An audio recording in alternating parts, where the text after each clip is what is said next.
আসসালামু আলাইকুম। Welcome back to real fusion recipes. মাছের কাবাব। এই সুস্বাদু কাবাবটি কি করে খুব সহজ কিছু ঘরে রাখা উপকরণ দিয়ে আপনারা তৈরি করে নিতে পারেন অল্প সময়ের মধ্যে, সেটাই আজকে তৈরি করে দেখাবো। সুস্বাদু এই ফিশ কাবাব আপনারা খুব তাড়াতাড়ি ঘরে রাখা সামান্য কিছু উপকরণ দিয়ে তৈরি করে নিতে পারবেন। এখানে আমি এক ফালি বাসা ফিশ নিয়েছি। এটা আইসড ছিল। নর্মাল করে ভালো করে ধুয়ে এখন ছোট টুকরো করে কেটে নিচ্ছি। এই টুকরাগুলোকে আমি যে কোনো মাইক্রোওয়েভ প্রুফ একটা বাটিতে নিয়ে 4 মিনিটের জন্য মাইক্রোওয়েভে দিয়ে দেব। 4 মিনিটে এটা বয়েল হয়ে যাবে। বড় একটা পেঁয়াজ, আদার টুকরা, রসুন কোয়া, কাঁচামরিচ আর ধনিয়া পাতা স্টেম সহ এগুলো বড় করে কেটে নিয়েছি। এখন এগুলোকে চপারে দিয়ে ফাইনলি চপড করে নেব। 4 মিনিটেই দেখুন মাছটা কত সুন্দরভাবে বয়েল হয়ে গেছে। বাসা ফিশ খুব তাড়াতাড়ি বয়েল হয়ে যায়। আপনারা চাইলে হাঁড়িতেও করতে পারেন।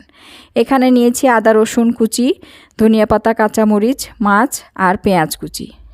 চপারে দিয়ে ফাইনলি চপড করে নিয়েছি। এখন এর মধ্যে আর যা উপকরণ মিক্স করব তা হচ্ছে 1/4 কাপ বেসন, 1/4 কাপ ব্রেড ক্রাম্বস আর 2 চা চামচ চালের আটা।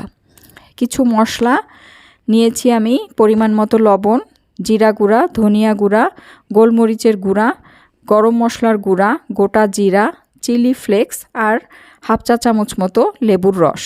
আর মিক্সিংয়ের জন্য লাগবে একটা ডিম। এখন সব উপকরণগুলো একসাথে নিয়ে লেবুর রসও দিয়ে দিলাম, দিয়ে দিচ্ছি ডিমটাও। ভালোভাবে এখন এগুলোকে মিক্স করে নেব।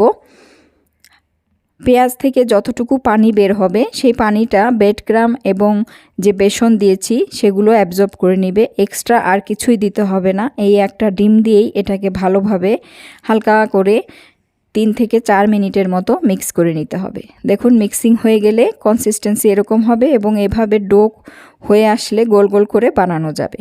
তো আমি গোল করে বানিয়ে নিয়েছি। এখন তেলটা হালকা মিডিয়াম গরম করে নিয়ে এর মধ্যে দিয়ে দিচ্ছি। আপনারা এই শেপটা আপনাদের ইচ্ছা মতো করে নিতে পারেন। চাইলে 4 কোণা করে বা আরও বড় করে নিতে পারেন।